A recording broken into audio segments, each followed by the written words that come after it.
शंकर की परम भगत हनुमान जी महाराज की माता मां अंजना जी। शिव जी की परम भगत थी माता अंजना। संतान का सुख नहीं था माता अंजना के, संतान प्राप्ति नहीं थी माता अंजना के। जब माता अंजना के यहां पर औलाद नहीं थी, संतान नहीं थी, तो बड़ी हताश रहती थी। राजा केसरी ने यज्ञ करवाया तो भी माता अंजना के घर में संतान नहीं हुई। बड़े बड़े अनुष्ठान करवाए राजा केसरी ने, फिर भी माता अंजना के गर्भ से औलाद नहीं हुई।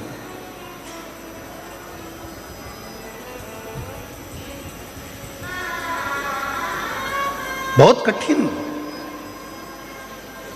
यज्ञ करवाए, अनुष्ठान करवाए, साधना करवाई, व्रत करवाए, उद्यापन करवाए, पर अंजना के घर में, मां अंजना के यहां संतान का सुख नहीं। सब कुछ करा और यही तो भगवान कृष्ण के यहां भी हुआ था। भगवान कृष्ण की 16,108 रानियां, और 16,108 रानियों से जब संतान नहीं हुई भगवान कृष्ण के यहाँ, तब भगवान कृष्ण ने गर्गाचार्य बाबा से पूछा कि मेरे घर में औलाद क्यों नहीं होती है, क्या कारण है, मेरे घर संतान नहीं है। भगवान कृष्ण ने गर्गाचार्य बाबा को बुलाकर पूछा तो गर्गाचार्य बाबा ने कहा, एक कृष्ण, तुम एक एक रानी के साथ में 11-11 दिन तक शंकर भगवान के पार्थिव लिंग का पूजन करो तो तुम्हारे घर में औलाद जरूर होगी। और भगवान कृष्ण 16,108 रानियों के साथ में एक एक रानी के साथ में बैठकर 11-11 दिन तक शंकर भगवान के पार्थिव शिवलिंग का पूजन करा। तब भगवान शंकर प्रसन्न होकर वर दे दिए, हे कृष्ण, तुमने अपनी रानियों के साथ 16,108 रानियों के साथ एक एक रानी के साथ अलग अलग बैठकर मेरा 11-11 दिन तक पूजन करा है। मैं तुम्हें वर प्रदान करता हूं कि तुम्हारी एक एक रानी से 11-11 संतान होगी। और भगवान शंकर की कृपा से भगवान कृष्ण के घर में 1,77,186 बच्चे हुए। ये शिव की कृपा से।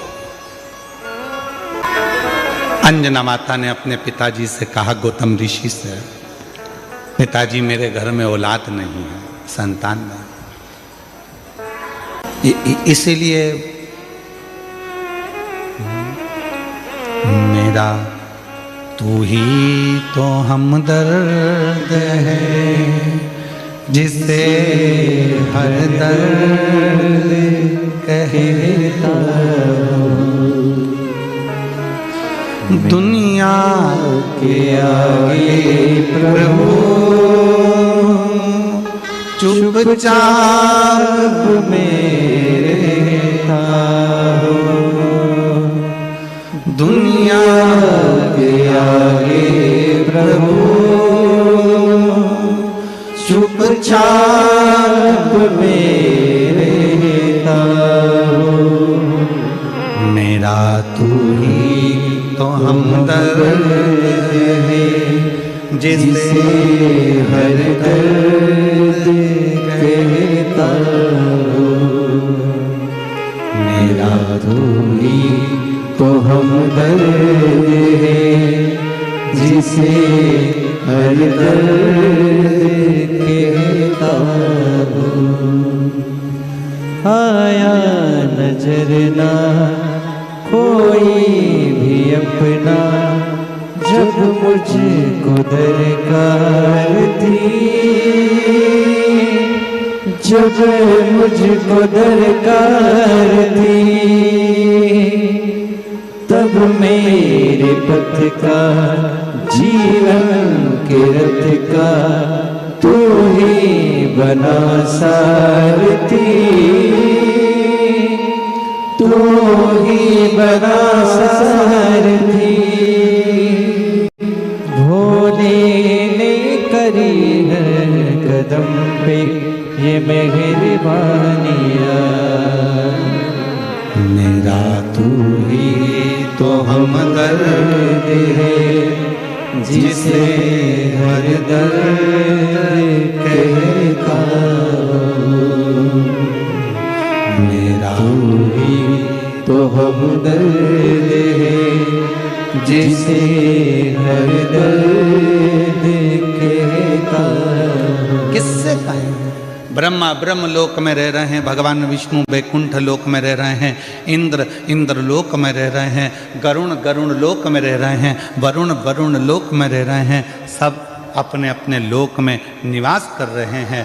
केवल एक 33 कोटि देवता में केवल एक देवता है, वो देव अधिदेव महादेव है, जो इस पृथ्वी पर रहता है और उससे जो कहा जाता है वो दिल से सुनकर हमारी झोली खुशियों से भर दे। एक देव और वो देव अधिदेव महादेव। बोल बम का नारा है, सारी समस्या का हल श्री शिवाय। केवल एक देव है और वह देव अधिदेव महादेव है, जो पृथ्वी पर रहते हैं, मृत्यु लोक में रहते हैं।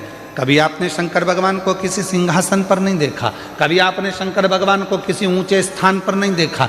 शंकर भगवान को देखा तो एक पत्थर पर, एक पर्वत पर, एक पहाड़ी पर बैठे हुए देखा। क्यों? ये पहाड़ी, ये पत्थर, ये पर्वत सब मृत्यु लोक में हैं, इसलिए मेरा शिव भी इस पृथ्वी लोक में, मृत्यु लोक में रहता।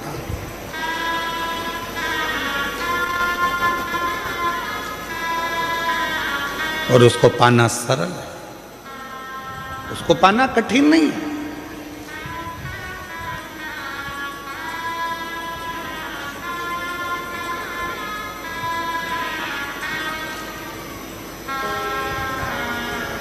शिव कथा कह रही है, माता अंजना के घर में औलाद नहीं थी। गौतम बाबा ने उनको समझा दिया कि शिव की आराधना कैसे करना है। उन्होंने शंकर की आराधना करना प्रारंभ कर दिया। कोई साधारण भक्ति माता अंजना ने नहीं करी, शिव जी से लगन लगाकर बैठ गई। शंकर भगवान से अब केवल संतान नहीं, शंकर भगवान को तो अब ये विचार कर कर बैठी है कि मेरे घर में अगर औलाद हो तो शिव ही मेरे घर में संतान के रूप में जन्म। इतनी श्रेष्ठ भक्ति माता अंजना ने कर ली, इतनी प्रखर भक्ति माता अंजना ने कर ली। और मेरी कई जीजियां कहती हैं, एक पत्र है उसमें उन्होंने लिखा,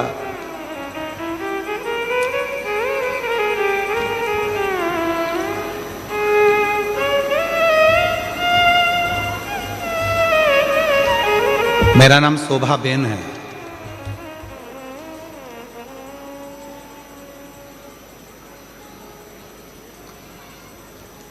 मैं सूरत से हूं। गुरुदेव कहीं बैठी हूं सूरत से शोभा बेन।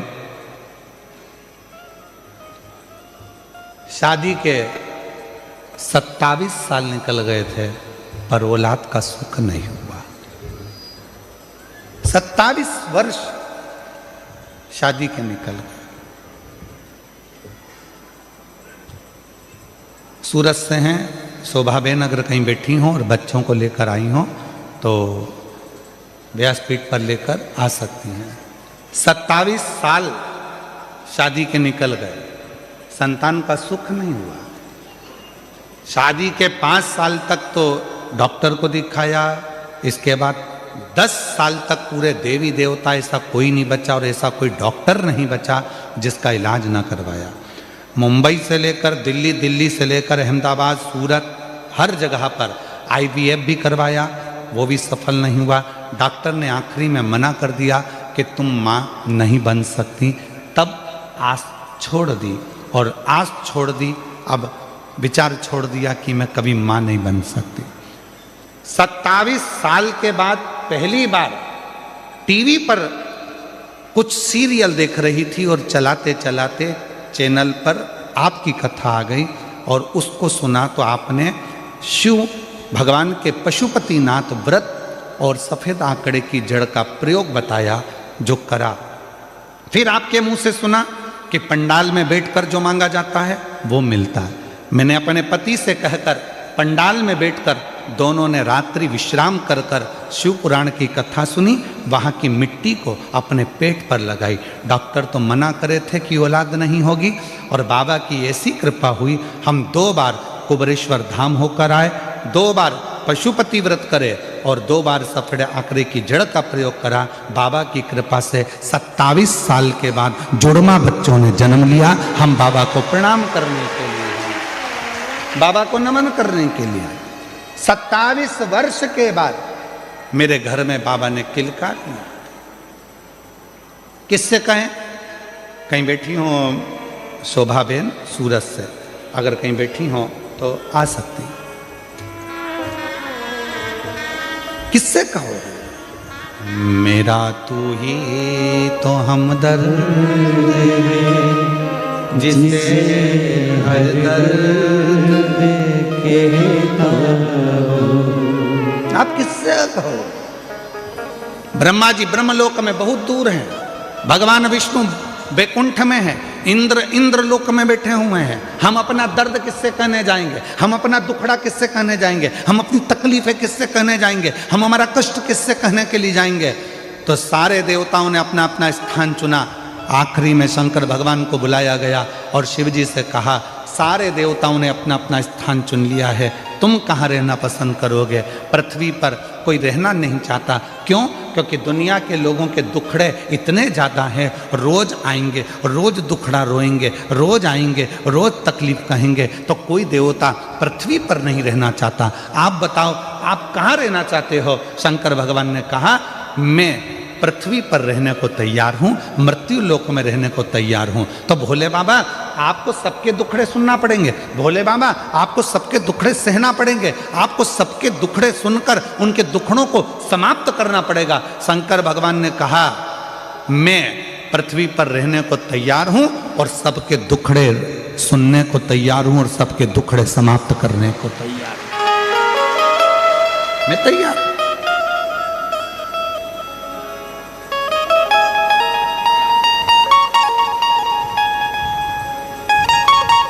कोई तकलीफ नहीं मुझे।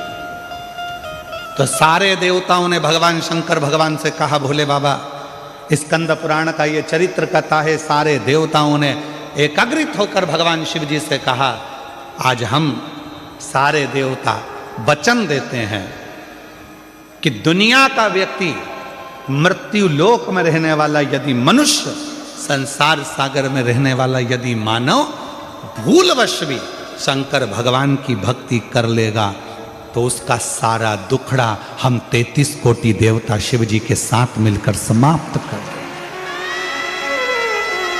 शिव की अविरल भक्ति का वो बल है।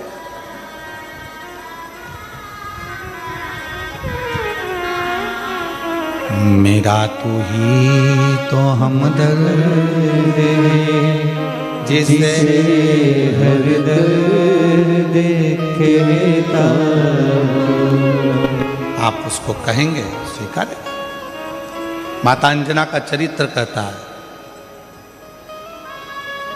शिव की भक्ति में माता अंजना जी लग गई।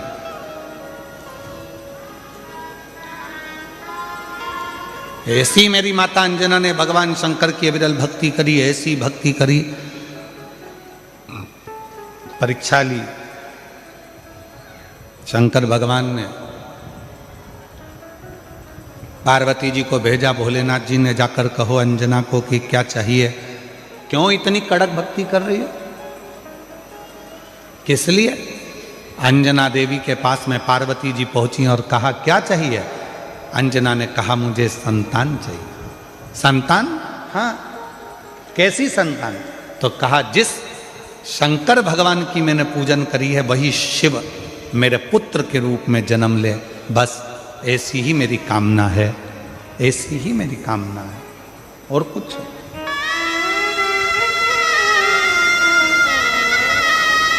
शिव मेरे घर में जन्म ले।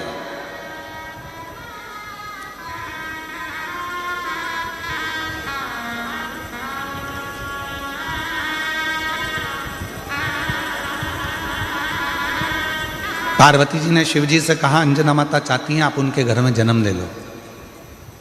शंकर भगवान ने कहा कि मैं आज जन्मा हूं, मेरा कभी जन्म नहीं होता। भगवान नारायण राम जी का रूप धर सकते हैं, भगवान नारायण कृष्ण का रूप रख सकते हैं, भगवान नारायण दत्त का रूप रख सकते हैं, भगवान नारायण कल्कि रूप रख सकते हैं, भगवान नारायण परशुराम स्वरूप धर सकते हैं, पर भगवान शंकर बोले कि मैं कभी अपना रूप नहीं रख सकता, मैं आजन्मा हूं, जन्म और मृत्यु से मैं परे हूं, इसलिए मेरा कोई दूसरा जन्म नहीं हो सकता। आपका दूसरा जन्म नहीं हो सकता तो फिर कुछ तो कृपा करो। तब भगवान शंकर भगवान ने कहा तुम चिंता मत करो, अंजना के गर्भ से मेरा ही एक अंश प्रकट होगा जिसका नाम स्वयं पवन पुत्र हनुमान होगा, लोग उसे हनुमान कहें। तुम क्यों चिंता करते हो? ठीक है प्रभु। और आया समय और माता अंजना के गर्भ से भगवान श्री हनुमान जी महाराज का प्राकट्य। पर हनुमान जी महाराज का प्राकट्य तो हुआ, पर शिव जी की एक लीला है, आपको मालूम है? देवता देते हैं पल्ला झाड़ कर और मेरा महादेव देता है छप्पर फाड़ कर। अभी तक अंजना माता के गर्भ से एक भी औलाद नहीं थी, पर भगवान शिव ने कृपा कर दी तो अंजना जी के गर्भ से भी 6 बच्चों ने जन्म लिया। आप लोग कथा में श्रवण करे हैं पूर्व में, हनुमान गतिमान रतिमान मतिमान वर्तिमान, ऐसे हनुमान जी के कई भाई हुए, कई भाई हनुमान जी के हुए। और हमने पहले भी कहा है, जिसकी फैक्ट्री ना चलती हो, बहुत दुकान ना चलती हो, तो हनुमान जी के पाँव का थोड़ा सा सिंदूर लेकर यदि उस सिंदूर को किसी भी फैक्ट्री या दुकान में हनुमान जी के छोटे भाई गतिमान के नाम से अगर एक बिंदी भी सिंदूर की रख दी जाती है तो वो दुकान और फैक्ट्री भी झड़के से चलना प्रारंभ हो जाती है। गतिमान हनुमान जी के छोटे भाई, एक हनुमान जी के छोटे भाई हैं मतिमान। जब व्यक्ति डिप्रेशन में जाता है, एकाग्र चित्त नहीं रह पाता है, पढ़ने बैठता है पर एकदम मन नहीं लग पाता है, तो मतिमान का स्मरण किया जाता है, हनुमान जी के 3रे नंबर के भाई का, मतिमान। और कहते हैं एक दुर्वा यदि मतिमान के नाम से शंकर भगवान की शिवलिंग पर चढ़ा दी जाए और उसी दुर्वा को वापिस लेकर आया जाए, अंधेरा होने से पहले, सूर्य अस्त होने के पहले, शाम के प्रदोष के पहले यदि उस दुर्वा को उस व्यक्ति को चबा चबा कर खिला दो, तो डिप्रेस हो रहा है, डिप्रेशन में है, चिंता में है, टेंशन में है और उसका विवेक काम नहीं कर रहा, बुद्धि स्थिर नहीं हो पा रही है या पढ़ने में मन नहीं लग पा रहा है, तो उसको आप एक दुर्वा मतिमान हनुमान जी के 3रे नंबर के भाई मतिमान के नाम से अगर खिला देते हैं तो उसकी बुद्धि केंद्रित होना प्रारंभ हो जाती है और वो डिप्रेस से हटना प्रारंभ हो जाता है, मन स्थिर होने लगता है। मतिमान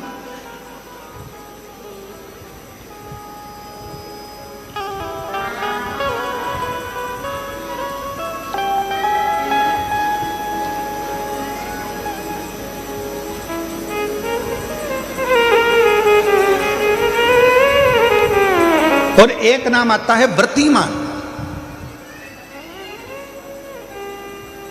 इसका प्रैक्टिकल तुम अभी यहीं से कर लेना, ठीक है? चलते चलते मालूम पड़े तुम्हारी पार्किंग यहां से आधा किलोमीटर दूर है, ठीक है?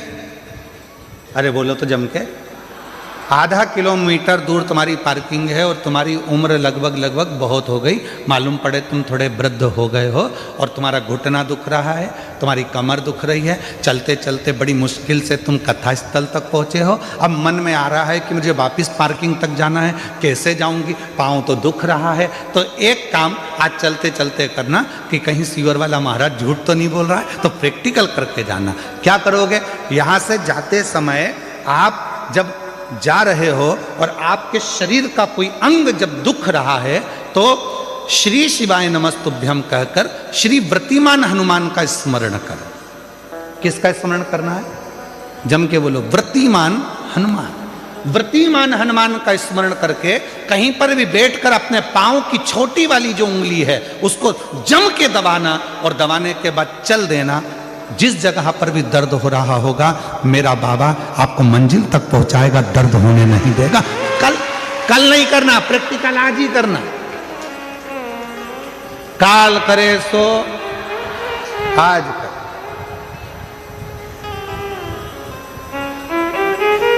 वृत्तिमान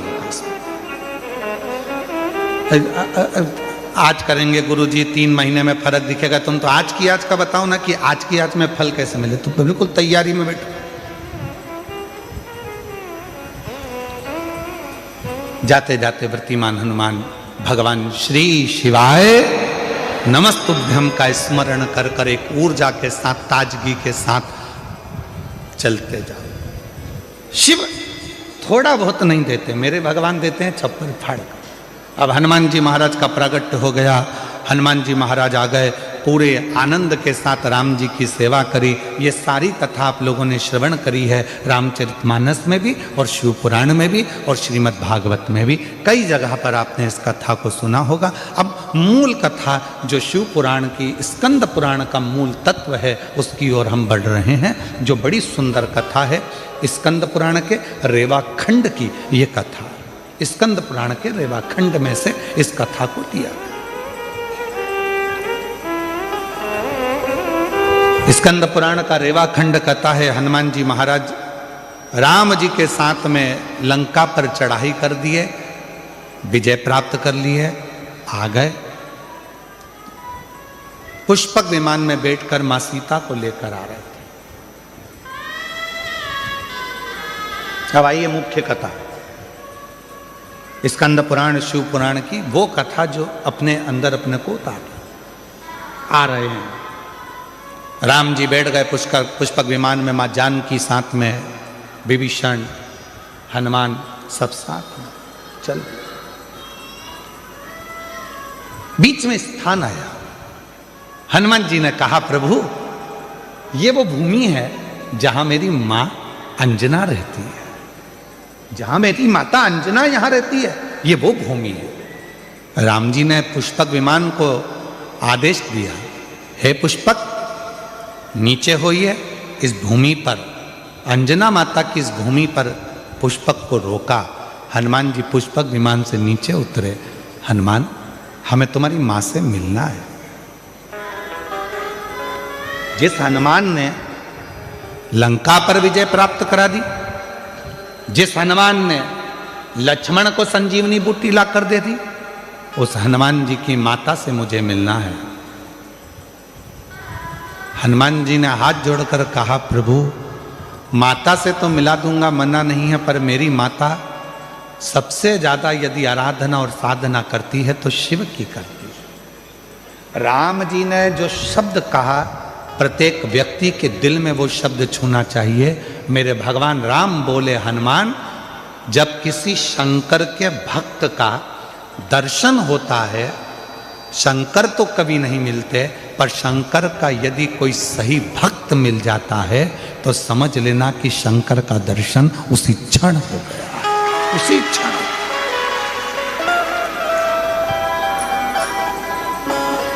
उसी क्षण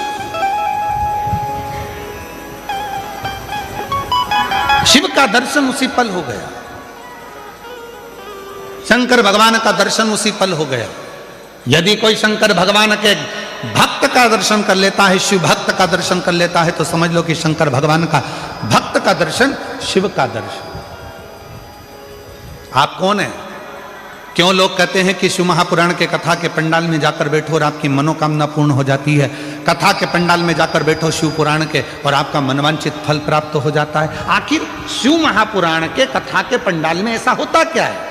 उसका एक कारण है, इतने सारे शिव भक्त जिनको किसी ने गाड़ी नहीं भेजी, जिनको किसी ने टिकट का पैसा नहीं दिया, जिनको किसी ने बहुत सारे अच्छी जगह नहीं दी गई कि तुम यहाँ आराम से बैठना, यहाँ आराम से खाना, आराम से रहना, ऐसा नहीं।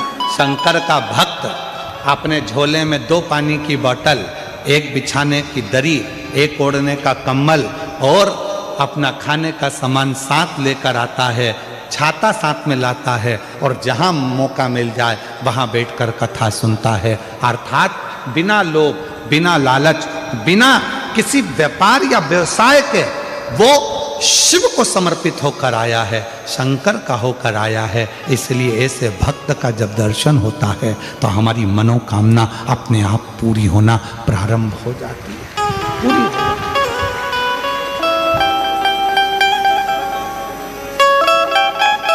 एक पत्र है, अच्छा है।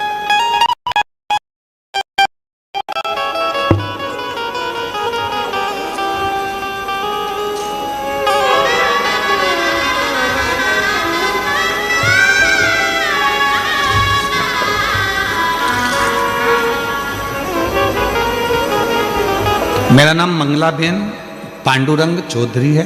मैं डिंडोली सूरत में रहने वाली हूँ। कहीं बैठी हो तो हाथ हिला सकती हैं। मैं बाबा का जितना भी वर्णन करूं कम है।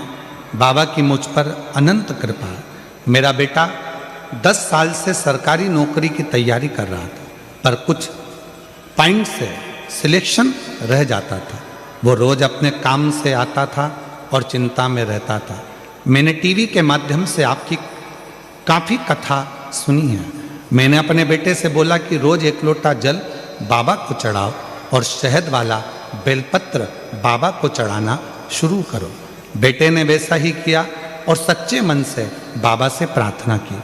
और मैंने बाबा की कथा जब सूरत में आई थी तब 7 दिन कथा का भ्रमण किया, बाबा से विनती की, बाबा आपकी कथा के पंडाल में रहकर कथा सुन रही हूँ। ऐसा सुना है जो कथा के पंडाल में रहकर कथा को श्रवण करता है उसकी मनोकामना आप पूरी करते हो। बाबा मेरे बेटे की सरकारी नौकरी में सफलता मिले। बाबा की कथा जब चालू हुई तब मेरी बहू ने पशुपति व्रत भी रख लिया। मेरे 6 साल का पोता अथर्व भी बाबा से विनती करता और बाबा ने हमारी विनती को स्वीकार करा। श्रद्धापूर्वक नमन करने के लिए आज मैं आई हूँ। आज मैं बाबा को धन्यवाद देती हूँ कि मेरे बेटे का सिलेक्शन सरकारी नौकरी मिल गई है और मेरे बेटे का नाम सचिन पांडुरंग चौधरी है जो अहमदाबाद के सरकारी टीचर बन गया है। मैं बाबा को यहाँ प्रणाम करने के लिए आई हूँ, बाबा को नमन करने के लिए। अगर कहीं बैठी हो तो आ सकते। शिव को कहो, शंकर को कहो, वो सुनता है महाराज और हृदय से देता भी, हृदय से देता। शिव कथा कर रही है। हनुमान जी ने कहा ये मेरी माता अंजना का गांव है और माता अंजना यहां रहती हैं, पर वो शिव की परंपरा। राम जी ने कहा हनुमान जब किसी शंकर भगवान के भक्त का दर्शन होता है, शिव भक्त का जब कभी दर्शन होता है और वो शिव भक्त अपनी दृष्टि से हमको देख लेता है तो निश्चित है हमारे आधे से ज्यादा दुख उसी पल खत्म हो जाते हैं, समाप्त हो उसी क्षण।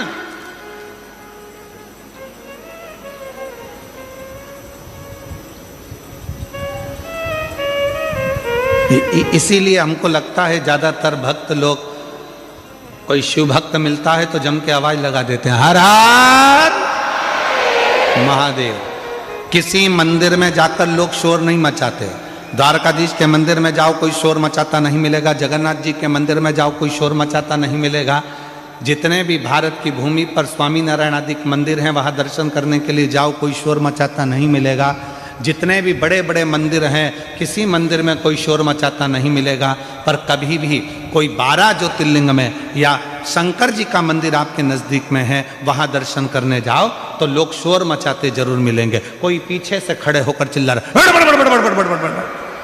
कोई जम के चिल्ला रहा हारा हारा, कोई कहीं से आवाज लगा रहा बम बम बोले। जहां मर्जी पड़ती है लोग वहां से आवाज लगाना चालू कर देते हैं, शोर मचाते हैं, चिल्लाते हैं।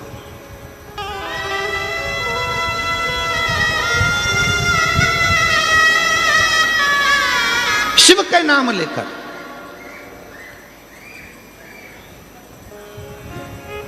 आप में से कई लोगों ने श्रीमद् भागवत कथा सुनी होगी, आप में से कई लोगों ने राम कथा सुनी होगी, आप में से कई लोगों ने विष्णु पुराण सुनी होगी, आप में से कई लोगों ने देवी भागवत सुनी होगी, ना जाने कितने कितने पुराण शास्त्र आपने सुने होंगे। सारे पुराण और शास्त्र उठाकर देखिए, एक भी पुराण शास्त्र ये नहीं कहेगा कि किसी भी असुर ने, राक्षस ने शंकर भगवान को युद्ध के लिए ललकारा। जितने भी असुर ने ललकारा वो सबने भगवान को ललकारा, विष्णु जी को ललकारा, ब्रह्मा जी को ललकारा, इंद्र को ललकारा, युद्ध के लिए देवी को ललकारा। पर किसी भी असुर ने, किसी भी राक्षस ने, किसी भी असुर ने, किसी भी दानव ने भगवान शंकर को युद्ध के लिए नहीं ललकारा। क्यों नहीं ललकारा? देवता तो देवलोक में रहते थे, भगवान विष्णु, भगवान शंकर तो पृथ्वी पर रहते थे, तो यहां तो शंकर भगवान को ललकार देना था। पर शंकर भगवान को एक ने भी नहीं ललकारा। शिव जी को कोई ललकारता ही नहीं था युद्ध के लिए, कि कोई नहीं कहता था आओ शंकर भगवान मुझे तुमसे युद्ध लड़ना है। देव राक्षसों ने कहा, असुरों ने कहा, हे नारायण आओ मुझे तुमसे युद्ध लड़ना है, ब्रह्मा जी मुझे तुमसे युद्ध लड़ना है, इंद्र मुझे तुमसे युद्ध लड़ना है, हे शक्ति मुझे तुमसे युद्ध लड़ना है। सारे देवी देवताओं को असुरों ने ललकारा, पर शंकर भगवान को एक भी असुर नहीं ललकारता था। कारण क्या था? उसका एक कारण था कि जितने देवता थे, 33 कोटि देवता, जितने देवता थे, शंकर भगवान के पास में, जैसे तुम्हारे घर में 15 सदस्य हैं या 5 सदस्य हैं या 6 सदस्य हैं, 9 सदस्य हैं, 10 सदस्य हैं, तुम्हारे घर में जितने सदस्य हैं, प्रत्येक सदस्य के पास में जैसे 33 कोटि देवता हैं, और 33 कोटि देवता में एक देवता के पास में जितना बल है, एक देवता के पास में जितनी सेना है, स्कंद पुराण कहती है, लिंग पुराण कहती है, शिव पुराण कहती है कि 33 कोटि देवता, और 33 कोटि देवताओं से अंदाजा लगाना कि एक देवता की गिनती में अगर हम लेते हैं तो ऐसे मिलाकर 33 कोटि देवता होते हैं, और 33 कोटि देवता के 33 कोटि गण शिव जी के पास हैं। अब तुम घर जाके जरा अंदाजा लगाना कि कितने हो गए। मतलब शंकर भगवान के पास में 33 कोटि अगर देवता हैं तो 33 कोटि देवता के 33 कोटि कोटि गण हैं शिव जी के पास। शास्त्र कहता है शंकर भगवान के गण जब जम के चिल्लाते थे, एक साथ जब आवाज लगाते थे और जो चिल्लाकर दौड़ते थे, तो जितने भी असुर हैं उनकी धर्म पत्नियां जो गर्भ से होती थीं, उनका गर्भ गिर जाता था और असुरों के कान में से रक्त बहना प्रारंभ हो जाता था। युद्ध की तो जरूरत ही नहीं पड़ती थी, गणों के चिल्लाने से ही असुर मर जाते थे, प्राण छूट जाते थे चिल्लाने से।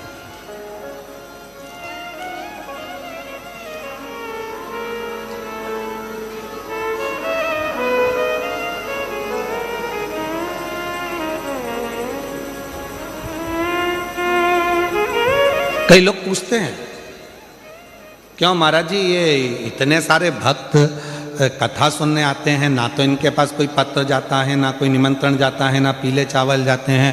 अगर कोई राजनेता को भी सभा करना पड़ती है तो गाड़ियां लगाना पड़ती है, गाड़ियां भेजना पड़ता है, तब लोगों को बुलाना पड़ता है। और साथ में बुलाओ तो बुलाओ, भोजन का टिफिन भी हाथ से दो और उनके लिए पूरी व्यवस्था करो, कुर्सी लगाओ, ये लगाओ, वो लगाओ, सम्मान दो, गाड़ी भेजो, घोड़ा भेजो, समय पे लाओ, समय पे छोड़ के आओ।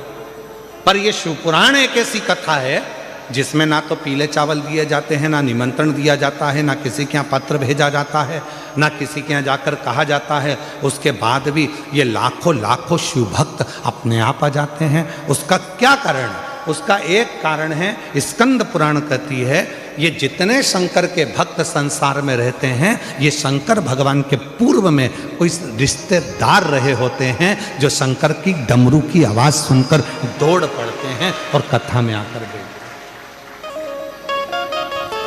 शिव के गण हैं।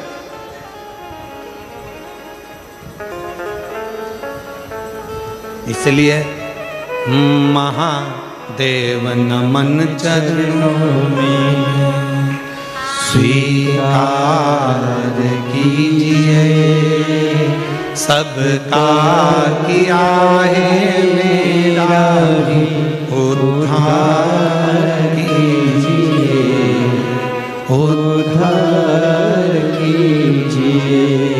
हे त्रिपुंडधारी, हे त्रिशूलधारी, हे त्रिपुंडधारी, हे त्रिशूलधारी। चरणों में तेरे बाबा जी पावन चारों धाम, तेरी देव करते वंदना, पूजे सीताराम। चरणों में तेरे बाबा जी पावन चारों धाम, तेरी देव करते वंदना, पूजे सीताराम। हो जाए पूरी कामना, हो जाए पूरी कामना, उपकार कीजिए, सबका किया है मेरा उद्धार कीजिए, उद्धार कीजिए। हे त्रिपुंडधारी, हे त्रिशूलधारी, हे त्रिपुंडधारी, हे त्रिशूलधारी। आप जरा विचार करिएगा,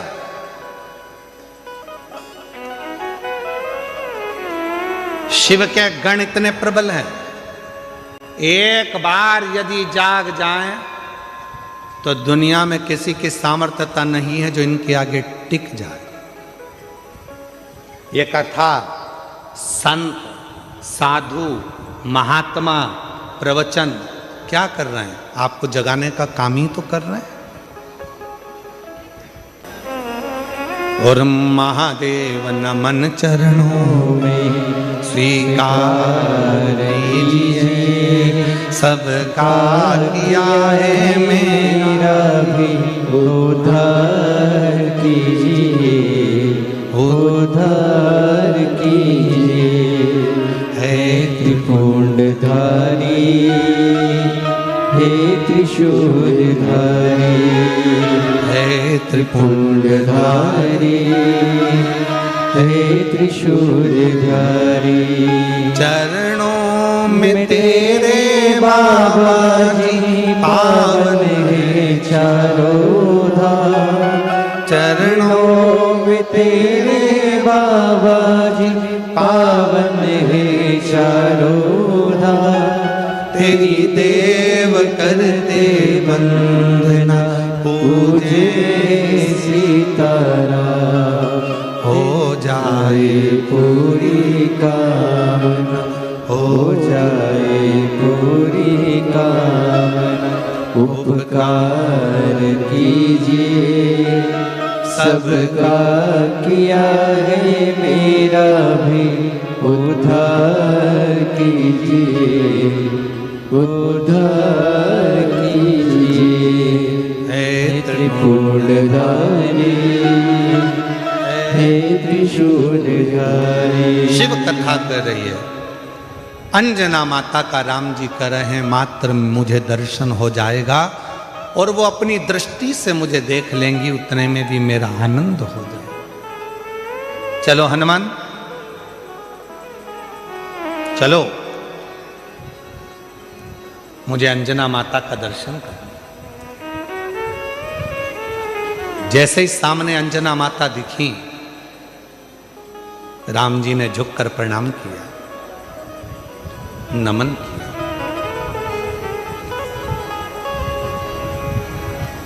हनुमान जी ने कहा अंजना माता से, ये श्री राम है, ये इनके छोटे भाई लक्ष्मण जी हैं, ये माता जानकी जी हैं। सबको मिलाया। अंजना जी ने कहा कि हनुमान, घर में कुछ पाने के लिए नहीं जाओ, अतिथि आए हैं, इनके लिए कुछ थोड़ा कंदमूल फल लेकर आओ, इनके लिए थोड़ा कंदमूल फल लेकर जाओ। अरे वाह वाह वाह, तेरी कृपा का क्या है भरोसा, कब किस पर हो जाए जरा सी हम पर कर दो, जरा सी हम पर कर दो।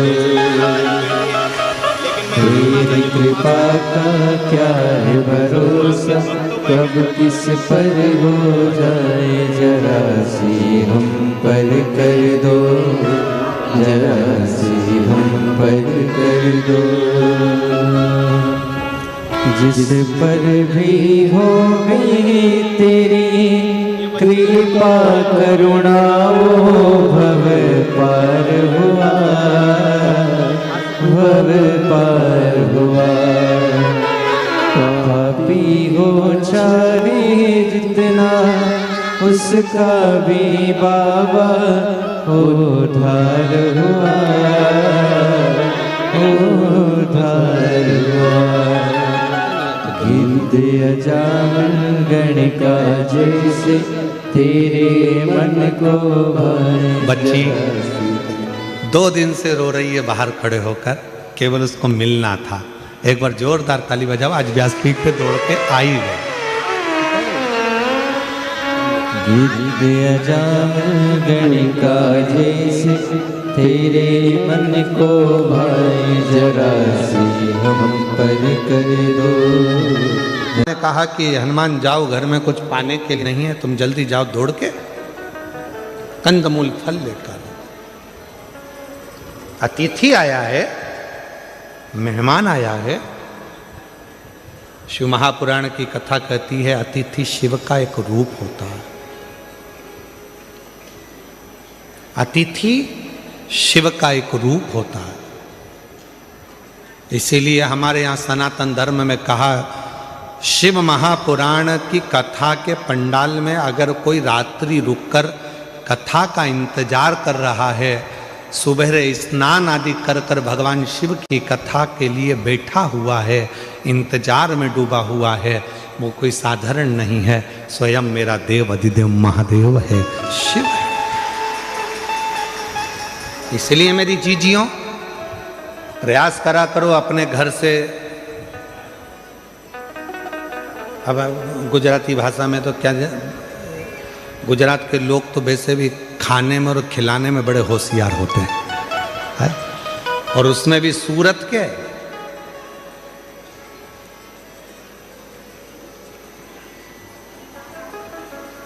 महाराज अपने घर से आया करो तो कोई वो थेपला, फाफड़ा, और भी कौन सा होता है, काय सोमानी जी, और कौन कौन से होते हैं, थेपला, फाफड़ा। हाँ तुम बोलते जाओ, मैं सुन रहा हूँ। हाँ ठीक है, ठीक है। हाँ कल मंगवा के रखूंगा सब यहीं पर। तो निवेदन है, घर से आया करो तो थोड़ा थोड़ा लेकर चला करो, अपने लिए नहीं, जो अपने आसपास में बैठे उसका मुख झूठा कराने के लिए मेरा शिव नगर में आया है, मेरा शंकर, मेरा भोले बाबा, मेरा शिव, और मेरा शंकर ना जाने किस रूप में कब तुम्हारे सम्मुख में आकर बैठ गया, और उसकी कृपा आप पर हो, ये भाव लेकर मुख झूठा।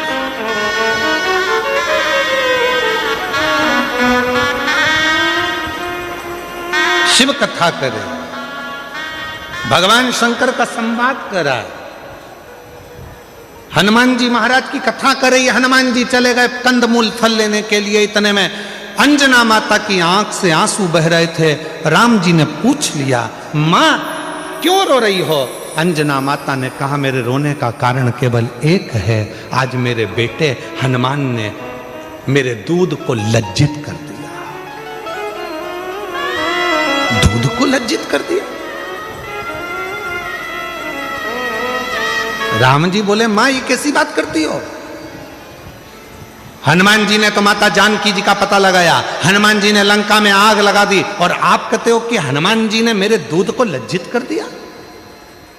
अंजना माता बोली, रे राम, हे प्रभु, हनुमान भूल गया कि किस माता का दूध पिया था उसने। आज मुझे बड़ा दुख है जो मेरे बेटे हनुमान ने मेरे दूध को लज्जित कर दिया। क्यों मां ऐसे शब्द क्यों कह रही हो? राम जी कह रहे, ऐसे शब्द क्यों बोल रही हो? क्या बात है? अंजना माता ने कहा, इसलिए बोल रही हूं कि आपको अयोध्या से आकर सीता जी को लेने के लिए लंका जाना पड़ा। मेरे बेटे हनुमान को मैंने जो दूध पिलाया था वो दूध इतना प्रबल था, हनुमान चाहते तो तुम्हें लंका तक जाने की जरूरत नहीं पड़ती, सीता को लंका को उठाकर लेकर अयोध्या में आते। आज मुझे दुख है कि मेरा दूध आज लज्जित हो गया। हनुमान जी महाराज को लंका तो गए पर सीता को लेकर नहीं आए। आज दुख इस बात का है कि राम जी को लंका पर चढ़ाई करना पड़ी, उस रावण से युद्ध लड़ना पड़ा, उस मेघनाथ से युद्ध लड़ना पड़ा, उस कुंभकर्ण से युद्ध लड़ना पड़ा, इसलिए आज मेरा दूध लज्जित हो रहा है। हनुमान को तो जाना था, पूरी लंका को उठाकर लाकर अयोध्या में रख देना था, तो मैं गौरवान्वित होती, तो मुझ में गौरव होता। राम जी, आप नहीं जान पाएंगे कि इस माता ने जो दूध पिलाया है वो साधारण नहीं है। इस माता ने जो दूध पिलाया है वो साधारण नहीं है। छत्रपति वीर शिवाजी महाराज का एक प्रसंग याद आता है। एक किले से दूसरे किले पर जीजाबाई माता देख रही थी। छत्रपति वीर शिवाजी की माता जीजाबाई ने सामने देख रही थी और उस सामने के किले पर भगवा नहीं था, दूसरों का ध्वज लगा हुआ था। तब माता जीजाबाई जब देख रही थी तो उन्होंने शिवाजी से बुलाकर कहा, शिवा, ये सामने के किले पर मेरा भगवा लहरा नहीं रहा। शिवा कहते हैं, मां उनके पास सेना ज्यादा है, हम आक्रमण नहीं कर पा रहे। जीजाबाई ने कहा कि कल तक सूर्य अस्त होने से पहले भगवा लहराना चाहिए उस किले के ऊपर। मां, सेना नहीं है इतनी हमारे पास, और आप कर रही हो कि भगवा लहराना चाहिए। जीजाबाई ने कहा छत्रपति वीर शिवाजी से, वो किला सेना से नहीं मिलता, वो किला सीने में जब शिव बैठता है और शिवा जागता है तो भगवा आराम से लहरा सकता है। सीने में भगवा है और सीने में शिव है तो वो सेना भले ना हो, शिवाजी जाए और भगवा लहरा कर आए।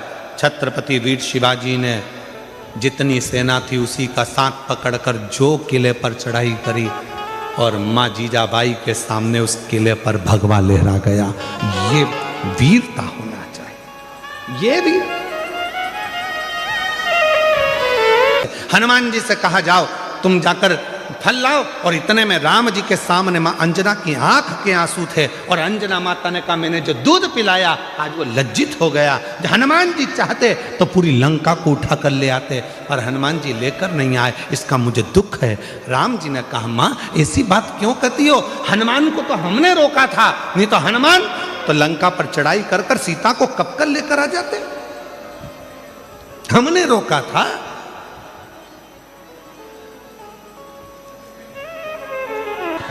अपने स्थान पर बैठकर भगवान देवाधिदेव महादेव को अपने मन का भाव कहिए, दिल से प्रार्थना करिए, विनय करिए, निवेदन करिए।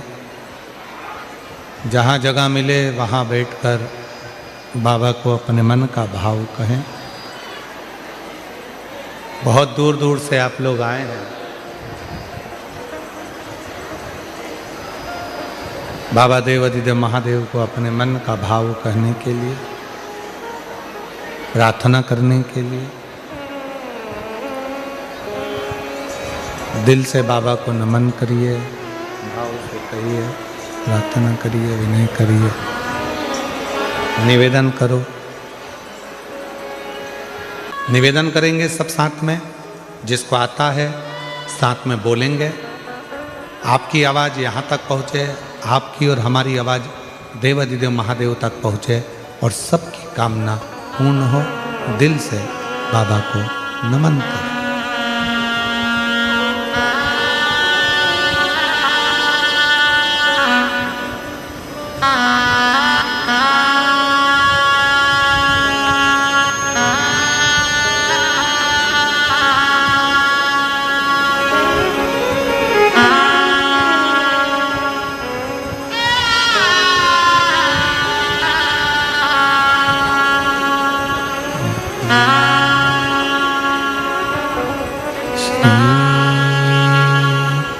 शिवाय नमस्तुभ्यं। श्री शिवाय नमस्तुभ्यं। श्री शिवाय नमस्तुभ्यं। श्री शिवाय नमस्तुभ्यं। श्री शिवाय नमस्तुभ्यं। भोला सब दुख काटो मारा, ओ भोला सब दुख काटो। शिव शंकर जपो तेरी माला, भोले बाबा जपो तेरी माला। भोला सब दुख काटो मारा, ओ भोला सब दुख काटो मारा। वेश है मंगल मंगलकारी, वेश है मंगल मंगलकारी। शमशान वासी हमारा, शमशान वासी हमारा। हो भोला सब दुख काटो मारा, हो भोला सब दुख काटो मारा।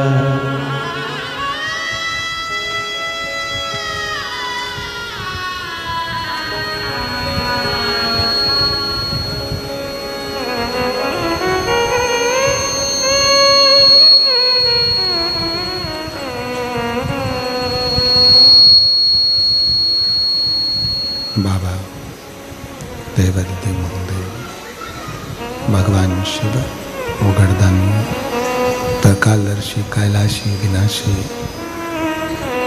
भगवान शंकर की पवित्र कथा कर रहे। शिव महापुराण की कथा वर्णन कर रही है। माता अंजना देवी ने जैसे ही कहा कि हनुमान जी ने आपको लंका तक भेजा, हनुमान को तो चाहिए था कि पूरी लंका को उठाकर अयोध्या लेकर आ जाए।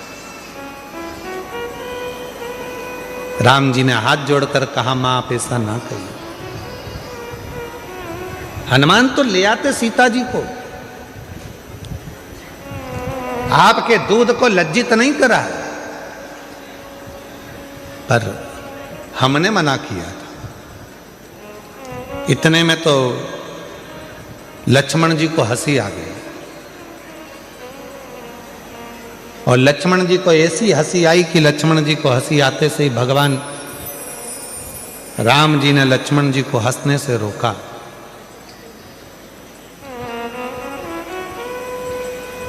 अंजना जी को ठीक नहीं लगा। जब बड़े बात कर रहे हों और उसमें अगर कोई बीच में यह उपहास करे तो ये श्रेष्ठता कहां है?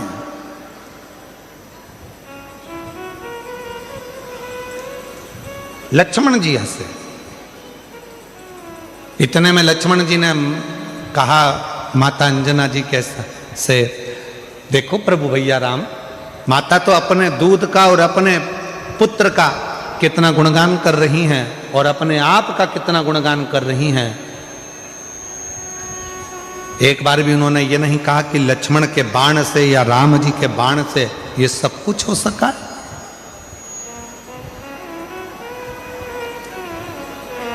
सब कुछ नहीं कहा।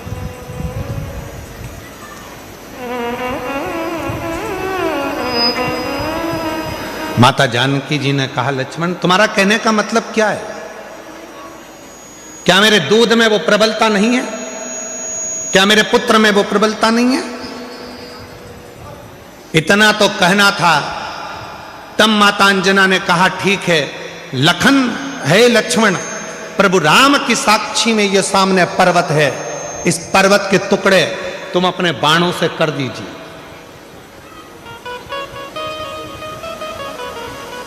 अंजना माता ने कहा लक्ष्मण शिव की आराधना करी है और शिव की साधना करी है और शिव जैसे पुत्र को जन्म दिया है इस अंजना ने।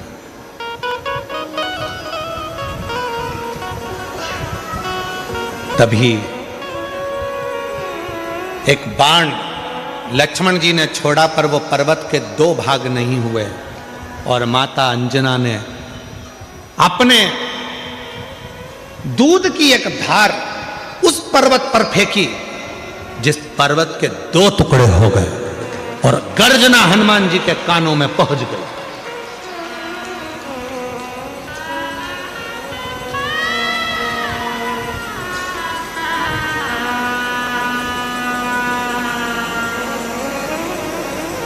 हनुमान जी के कानों में जैसी गर्जना गई, गर्जना जाते ही दौड़कर हनुमान जी महाराज आए। ना जाने ऐसी आवाज कहां से आई है, मेरे राम जी पर कोई उपद्रव तो नहीं हो गया, कोई बात तो नहीं हो गया।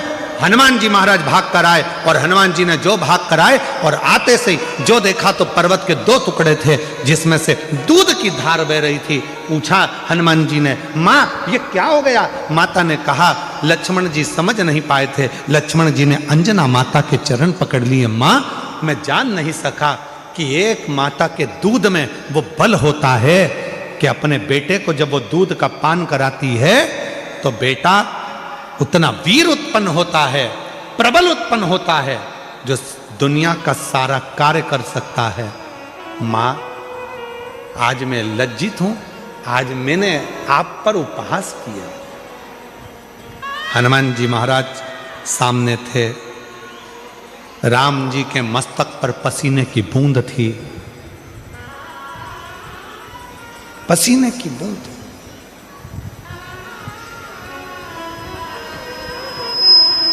हनुमान जी बोले मैं प्रभु राम जी के लिए जल लेकर। अंजना जी ने कहा जल लेने तुम क्यों जाओगे?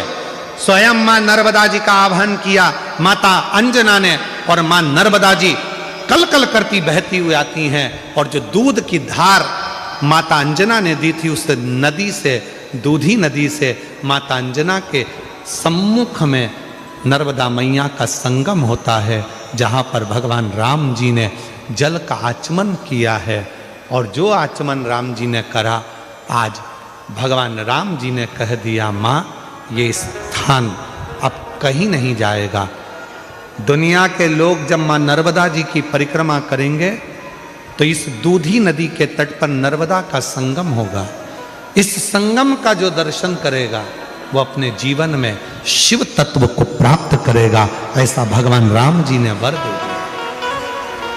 आज भी जब नर्मदा जी की परिक्रमा करने वाले जाते हैं और वन क्षेत्र में भ्रमण करते करते दूधी नदी के पास में पहुंचते हैं, तो वहां नर्मदा और मां नर्मदा और दूधी नदी का संगम हुआ है, जहां शिव की आराधना लोग करते हैं और शंकर की भक्ति को प्राप्त करते हैं। शिव भक्ति ये कोई साधारण संवाद नहीं है। शिव महापुराण की कथा कथी है, भगवान शंकर का पवित्र चरित्र कथा है। जीवन में जिसने अपने शिव तत्व को प्राप्त करा, जैसे एक बार ब्रह्मा जी के मन में संशय उत्पन्न हो गया। ब्रह्मा जी को लगा कि सब सृष्टि मैंने निर्माण करी है, सारी सृष्टि मैंने बनाई है, सब कुछ मेरा बनाया हुआ है, इसमें किसी का कुछ नहीं है। तब उनके संशय को मिटाने के लिए भगवान शंकर शिवलिंग के रूप कुबेरेश्वर धाम पे रुद्राक्ष मिलता है।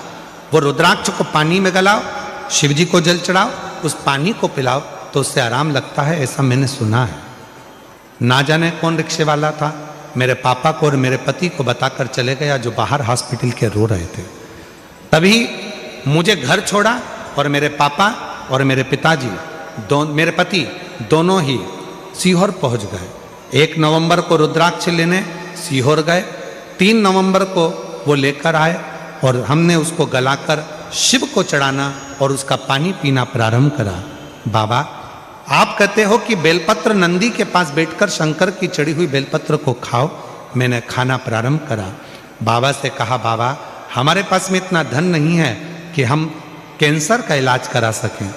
ये तो वो बीमारी है जिसमें पैसा लगता है, हम गरीब को कैसे दे दी बाबा, कुछ तो कृपा करो। हम नहीं जानते थे कि आपके रुद्राक्ष की इतनी महत्वता है सीहोर के, जिसका जल पीने से रोग मुक्त होता है। जल पीना प्रारंभ करा। दूसरी बार मुंबई में फिर वापिस पहुंचे डॉक्टर को दवाई दिखाने के लिए। डॉक्टर ने चेकअप करना प्रारंभ करा और रिपोर्ट निकाली, तो रिपोर्ट में पता चला कि मेरे शरीर की सारी रिपोर्ट नील थी और मेरे शरीर में कोई कैंसर नहीं था। मैं बाबा को यहाँ प्रणाम करने के लिए आई हूँ, बाबा को नमन करने के लिए यहाँ पहुँची। कहीं बैठी हो, मेरा नाम मनीषा गणेश चौहान है, कहीं बैठे हो तो आ सकती हैं। एक पत्र और बड़ा सुंदर है।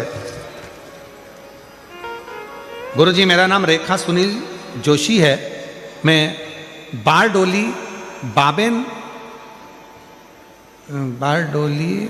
बाबेन गांव की रहने वाली हूँ। मेरा मोबाइल नंबर ये है। मेरी शादी को 20 साल हो चुके थे, पर मुझे संतान का सुख प्राप्त नहीं था। कहीं बैठे हो तो आ सकते हैं, और बच्चा हो तो उसको भी लेकर आ सकते हैं। संतान का सुख नहीं था। फिर मैंने आपकी कथा 2022 से सुनना चालू करा और मैंने 5 बार पशुपति व्रत किया, आंकड़े की जड़ का उपाय 5-6 बार किया। पर बाबा, आप कहते हैं ना, 1 लोटा जल सारी समस्या का हल। मैंने मंदिर जाना नहीं छोड़ा। जब मैं धूलिया गांव में आपकी कथा सुनने के लिए आई, पंडाल में बैठी और वहीं पर वहाँ की मिट्टी को मैंने अपने गर्भ में लगाना प्रारंभ करा। बाबा की ऐसी कृपा हो गई गुरुदेव, 16 अगस्त 2025 को बाबा की कृपा से 20 साल के बाद मेरे घर में पुत्र रत्न की प्राप्ति हुई है। मैं बाबा को यहाँ प्रणाम करने के लिए आई हूँ। शिव शिव है, शंभु शंभु है। और एक पत्र और है।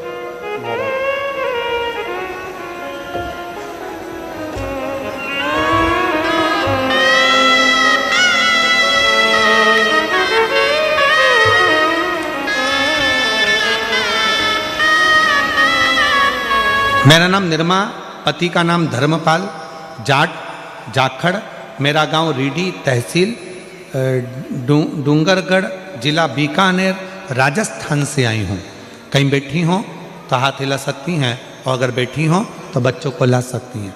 शादी के कई वर्ष निकल चुके थे, संतान का सुख नहीं था, सारे डॉक्टरों का इलाज करवाया। जब औलाद नहीं हुई, तब आखिरी में जनवरी के महीने में जब 2025 में शिव महापुराण की कथा सूरत में हुई, वहाँ बैठकर हमने बाबा से प्रार्थना करी और वहीं की मिट्टी को अपने गर्भ से लगाया। बाबा की कृपा से ऐसी बाबा ने करुणा कर दी, और बाबा की कृपा से 2025 में ही अक्टूबर के महीने में बाबा ने करुणा कर मुझे जुड़वा 2 पुत्रों का जन्म मेरे घर में हुआ है। मैं बाबा को प्रणाम करने के लिए आई हूँ। कहीं पर बैठे हों तो अपने बच्चों को लेकर आ सकते हैं।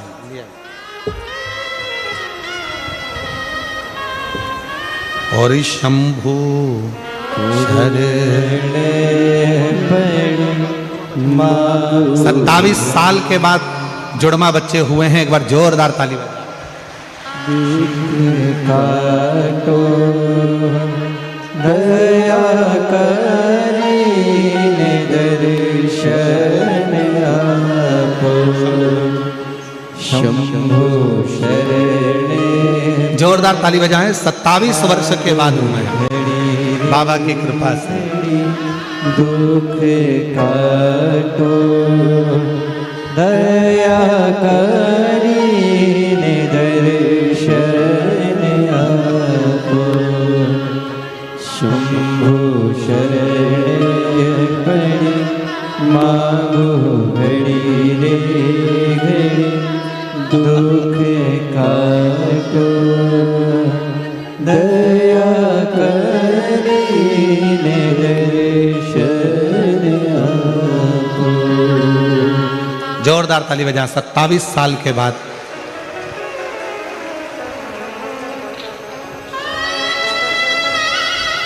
संतान की प्राप्ति हुई है।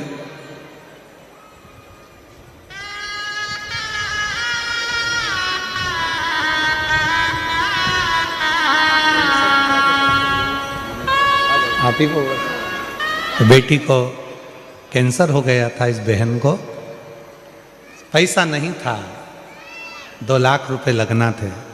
शिव जी के मंदिर के पति और पिता हॉस्पिटल के बाहर खड़े होकर रो रहे थे कि मेरी बेटी को कैंसर हो गया, पैसा नहीं है। एक रिक्शे वाला आकर बोला कि सीवर वाला बाबा कथा करता है, एक बार रुद्राक्ष का जल दो। गए पति और इसको छोड़ा बहन को घर पर। पति और पिता दोनों सीहोर पहुंच गए। रुद्राक्ष लाए, पानी में गलाकर बहन ने पीना प्रारंभ करा। शिव जी की कृपा से डॉक्टर को दिखाने मुंबई गई। पूरी रिपोर्ट नील हो गई और कैंसर से मुक्त हो गई। जोरदार।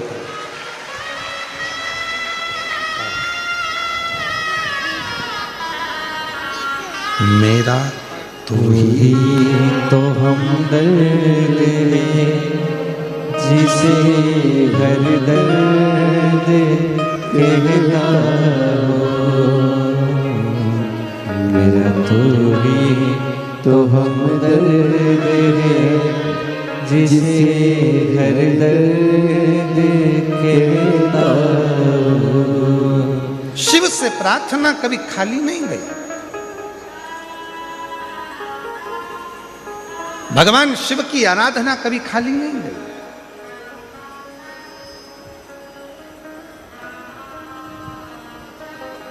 ब्रह्मा जी के मन में थोड़ा सा अहम आ गया। याद रखना, जीवन में या तो राम रहेगा या हम रहेगा। जिसके दिल में राम बसा है उसके दिल में अहम कभी नहीं आ सकता, और जिसके दिल में अहम पहले से भरा हुआ है उसके दिल में राम नहीं आ सकता। थोड़ा अहंकार को दूर करोगे तो राम आपके करीब में आएगा। शिव जी को पाने का सबसे सुंदर तरीका है अपने भीतर से अहम को निकाल दो कि मेरे पास मैंने कुछ करा है। कुछ नहीं करा हमने, कुछ भी नहीं।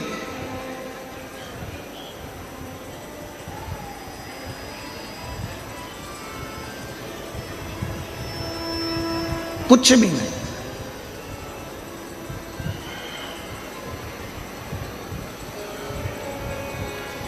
वो एक लाइन है ना आप लोगों की, वो भौरे ने खिलाया फूल, फूल को ले गया राजकुमार। भौरे ने खिलाया फूल, फूल को ले गया राजकुमार। भौरे तू कहना न भूल, भूल मेरा हो गया इधर उधर। भौरे ने खिलाया फूल, फूल को ले गया राजकुमार। ये संसार में जन्म जिसने दिया है, जिसने संसार सागर में भेजा है, उसी ने हमको खिलाया है उसी ने हमको वैभव दिया है, उसी ने आप और हमको धन दिया है, उसी ने हमको संपदा दी है, उसी ने समझने की बुद्धि दी है, उसी ने सब कुछ दिया है। अब आगे आपके ऊपर निर्भर करता है कि इस बुद्धि को, इस मन को, इस चित्त को आप हम में डुबोएंगे कि राम में डुबोएंगे, ये आपके ऊपर निर्भर, ये आपके ऊपर निर्भर करता है।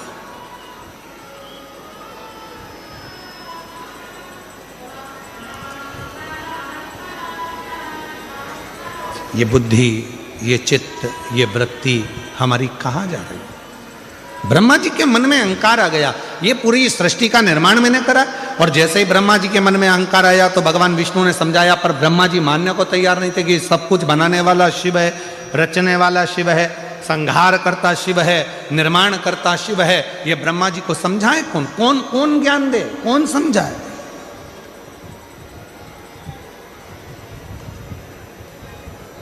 दो होते हैं, एक होते हैं विद्वान, दूसरे होते हैं विद्यावान। विद्वान को समझाना कठिन है, पर विद्यावान को समझाना सरल है। दो हैं। रावण को भी विद्वान कहा जाता है। रावण को कहते हैं लोग बहुत विद्वान है, बहुत विद्वान है, बहुत विद्वान है, पर रावण को कोई विद्यावान नहीं कहता। रावण को लोग विद्वान कहते हैं, पर विद्यावान रावण को नहीं कहा जाता। पर हनुमान जी को लोग विद्यावान गुणी अति चातुर, हनुमान जी को लोग विद्यावान कहते हैं। आ जाओ, विद्यावान कहते।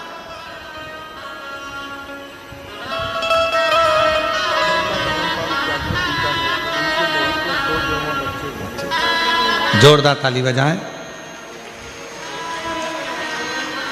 बीकानेर से हैं, बहू नहीं आई है, बहू को 2 जुड़वा बच्चे हुए हैं। एक बार जोरदार ताली बजाकर साधुवाद करिए। कई सालों के बाद संतान का सुख बाबा ने दिया है। ये दोनों बच्चे ले, ये दोनों बच्चे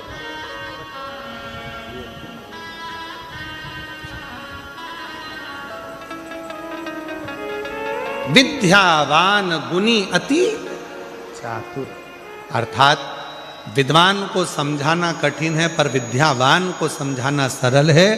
निवेदन है, अगर कोई तुमसे कहे कि तुम बहुत विद्वान हो, नहीं भैया, हम विद्वान कम, विद्यावान गुणी अति चातुर। बाबा की कृपा है, उसने जितनी विद्या दी है वो हमारे भीतर है। हम ज़्यादा कोई विद्वान तो है नहीं, पर इतना जरूर है कि उसकी कृपा से सब समझ लेते हैं, ये उसने दिया, उसने करुणा की, और उसकी कृपा के बिना कुछ हो भी नहीं सकता। ब्रह्मा जी को समझाया, पर ब्रह्मदेव मानने को तैयार नहीं हुए। एक भगवान ब्रह्मा और भगवान विष्णु ने एक पर्वत को घुमाना प्रारंभ करा, और पर्वत को घुमाना प्रारंभ करा, तब उस पर्वत में से शिवलिंग की आकृति प्रकट हुई। प्रथम शिवलिंग का निर्माण भगवान ब्रह्मा और भगवान विष्णु ने किया, और प्रथम शिवलिंग जब प्रकट हुआ तो उसमें से आकाशवाणी हुई, हे ब्रह्मा, तुम मुझे समझ नहीं पा रहे हो, इस सृष्टि का पालन करता, संहार करता, संचार करता सब मैं हूं। तब भी ब्रह्मा मानने को तैयार नहीं हुए। तो ब्रह्मा जी ने भगवान विष्णु जी से कहा, इस शिवलिंग में आप कहते हो कि शंकर है, तो उनके चरण कहाँ है, उनका शीश कहाँ है? इस शिवलिंग के चरण और शीश कहाँ है? ढूंढा जाए, आ जाइए, आ जाओ। चरण और शीश है कहाँ?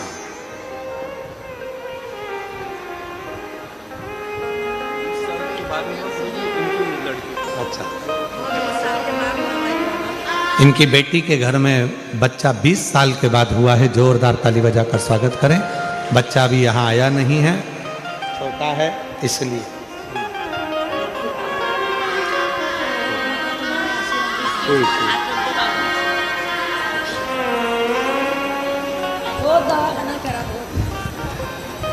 शिव कथा कर रही है। इस शिवलिंग के चरण कहाँ हैं? इस शिवलिंग का शीश कहाँ है? ढूंढो जरा। तब भगवान नारायण तो चरण ढूंढने के लिए गए, और भगवान ब्रह्मा जी शीश ढूंढने के लिए गए, पर भगवान नारायण ने पहले ही कह दिया था, चरण मिलने वाला नहीं है और ना ही शीश मिलने वाला है। ना चरण मिलेगा, ना शीश मिलेगा। दोनों नहीं मिले, स्वीकार नहीं किया, समझे नहीं। भगवान नारायण जब नीचे जाते जाते जाते जाते चरण को ढूंढ ना पाए तो वापिस आ गए। ब्रह्मा जी जाते जाते एक गौमाता को पकड़ कर लिया है। गौमाता से कहा चलकर शंकर जी के सम्मुख में भगवान विष्णु से कह देना कि मुझे शीश मिल गया है, केतकी के पुष्प को लिया है, कह देना शीश मिल गया है। साक्षी में पूछा भगवान शंकर की शिवलिंग की साक्षी में स्वयं भगवान ब्रह्मा जी ने विष्णु जी से पूछा कि आपको चरण मिला है? भगवान विष्णु ने मना कर दिया कि मुझे चरण नहीं मिला, मुझे चरण नहीं मिला। एक बार भगवान नारायण ने सत्य कह दिया तो आकाशवाणी हुई, हे नारायण आपने सत्य कहा है, इसलिए आज से पूरी पृथ्वी पर सत्य नारायण की पूजन पूरी दुनिया करेगी, क्योंकि आप सत्य बोले। अब भगवान विष्णु ने पूछा क्यों ब्रह्मा जी, तुमको शीश मिला है क्या? ब्रह्मा जी कहने लगे कि हाँ मिला है। ना मानो तो गौ माता से पूछ लो। गौ माता से पूछा तो गाय ने झूठ बोल दिया। भगवान शंकर ने कह दिया गौ माता तू झूठ बोली है, तेरा पूरा शरीर पूज्य होगा पर तेरा मुख अपूज्य होगा। केतकी के पुष्प से पूछा तो केतकी के पुष्प ने झूठ कह दिया। हे केतकी, सारे देवताओं पर यह केतकी का फूल चढ़ेगा पर शंकर भगवान पर कभी नहीं चढ़ेगा। ब्रह्मा जी से कहा ब्रह्मा जी अब तो सत्य बोल दो। ब्रह्मा जी सत्य बोलने को तैयार नहीं हुए, सच नहीं बोल पाए। और शिव महापुराण की कथा कहती है भगवान शंकर को सारे पुष्प, सारे पत्र, सारा पूजन साहित्य, इन सबसे भी ज्यादा यदि शिव जी को प्रिय है तो शंकर भगवान को सत्य प्रिय। इसलिए क्या कहा जाता है, सत्यम शिवम सुंदरम। जिसकी जिंदगी में सत्य आकर विराजमान हो जाता है उसकी जिंदगी में शिव आकर बैठ जाता है। और जब शंकर हमारे हृदय में आकर बैठ जाता है तो हमारी जिंदगी अपने आप सुंदर होना प्रारंभ हो जाती है, अपने आप। आप लोगों से भी निवेदन है, जीवन में एक बार थोड़ा प्रयास करो कि हफ्ते में, 2 दिन में, 5 दिन में, 7 दिन में अपने मुख से एक दिन ऐसा निकालो कि हम सत्य बोल सकें, सत्य बोल सकें। नहीं तो मरने के बाद तो लोग बोलेंगे राम नाम सत्य, पर अपने जीते जी अपन बोल रहे हैं, इससे बढ़कर और क्या चाहिए। सत्य बोलिए।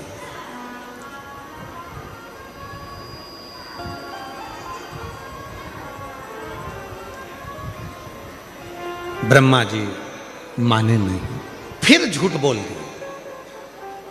शिव जी ने अपने पांव के अंगुष्ठ से नख तोड़ा, बाहर फेंका, काल भैरव को प्रकट कर लिया। काल भैरव से कहा इस ब्रह्मा का सिर काट दो। काल भैरव ने चीटी उंगली का नख तोड़ा, फेंका ब्रह्मा जी के सिर को काटने के लिए। और जिस मुख से ब्रह्मा झूठ बोल रहे थे, फेंकते से ब्रह्मा जी का सिर कट गया, लुढ़कता गया, रक्त बहने लगा। उस रक्त से कर्मनाशा नदी प्रकट हो गई। आज भी वो कर्मनाशा नदी उत्तर प्रदेश में बहती है, जिस पर उत्तर प्रदेश गवर्नमेंट ने बड़े बड़े बोर्ड लगा कर रखे हैं, ये कर्मनाशा नदी है, इसमें हाथ न धोइए, ये कर्मों का नाश कर देती। झूठ बोले ब्रह्मा जी तो उनके रक्त से कर्मनाशा नदी प्रकट हुई, जिस नदी का जल आज भी विद्वान हाथ नहीं लगाते क्योंकि वो कर्मों का नाश कर देती है। भगवान विष्णु ने जाकर प्रार्थना करी, प्रभु क्षमा करिए, ब्रह्मा जी की गलती हो गई, आप क्षमा कर दीजिए। तब भगवान ने कहा क्या चाहते हैं नारायण? नारायण ने कहा ये कटा हुआ जो सिर है ब्रह्मा जी का, लोग इससे नफरत करेंगे, आप कुछ कृपा कर दीजिए। तब भगवान देवाधिदेव महादेव ने करुणा करी और ऐसी कृपा करी, शिव जी ने कहा ये ब्रह्मा का कटा हुआ सिर बट वृक्ष बन जाएगा और उस बट वृक्ष की छांव में मैं खुद बैठूंगा। भगवान शंकर उस बट वृक्ष की छांव में जाकर विराजमान हो गए और शिव जी का नाम बटकेश्वर महादेव हो गया। बटकेश्वर महादेव आज भी बड़ के पेड़ के नीचे जो शिव जी का शंकर का शिवलिंग होता है, वहां जल चढ़ाने का बड़ा महत्व होता है, बड़ा महत्व। पर एक निवेदन हम आप सबसे करते हैं, ध्यान दें थोड़ा सा। चाहे बेलपत्री का वृक्ष हो, आंवले का वृक्ष हो, पीपल का वृक्ष हो, बट वृक्ष हो, शमी वृक्ष हो, कोई भी वृक्ष हो, उस वृक्ष के नीचे प्रयास करा करो जल चढ़ाओ, मना नहीं। पर उस वृक्ष के नीचे कई लोग दही चढ़ा देते हैं, कोई लोग कुछ चढ़ा देते हैं, कोई लोग कुछ चढ़ा देते हैं, तो वृक्ष की जो जड़ है वो धीरे धीरे खराब होने लगती है और पेड़ सूखने लगता। तो मेरा निवेदन इस व्यासपीठ से हम सबसे कहें, आप लोगों से निवेदन है। एक तो आप और हम सब मिलकर तो बहुत सारे पेड़ तो लगा नहीं पा रहे हैं।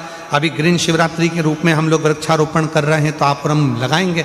पर निवेदन है, जो बड़े बड़े वृक्ष हैं उनके नीचे ना तो दही चढ़ाइए, ना दूध चढ़ाइए, ना शहद चढ़ाइए, ना शक्कर चढ़ाइए। उन वृक्षों के नीचे केवल और केवल जल चढ़ाइए। जल चढ़ाने से पेड़ सूखेगा नहीं, पर आप जब अनेक तरह का सामान पेड़ के नीचे चढ़ाते हो तो वो वृक्ष धीरे धीरे सूखने लगता है, सूखता। इसलिए उस वृक्ष की रक्षा करना अपना कर्तव्य।